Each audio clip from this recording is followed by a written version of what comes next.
President-elect Joe Biden today denounced the rioters who stormed the Capitol and blamed President Trump for inciting them.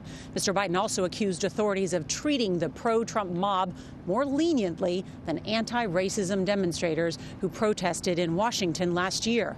Here's CBS's Ed O'Keefe. Just 13 days before he's set to be sworn in, President-elect Joe Biden called the assault on the U.S. Capitol one of the darkest days in the history of the nation. They weren't protesters.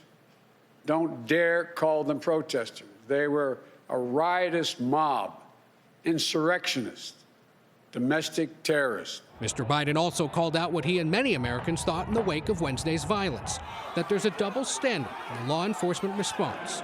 During the siege, he said his own granddaughter texted him a photo from last summer of a large deployment of armed military personnel guarding the Lincoln Memorial during racial justice protests. No one can tell me that if had been a group of Black Lives Matter protesting yesterday, they wouldn't have been treated very, very differently than the mob of thugs that stormed the Capitol. His comments were echoed later by former First Lady Michelle Obama.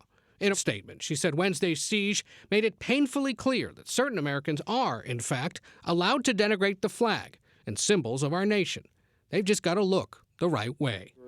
The president-elect today also named his pick for Attorney General, federal Judge Merrick Garland, and gave him clear instructions. You are not the president or the vice president's lawyer. Your loyalty is not to me. It's to the law, the Constitution, the people of this nation, to guarantee justice.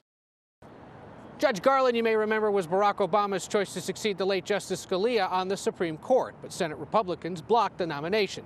Today, Garland said he's honored and eager to lead a department reeling after 4 years of interference by President Trump.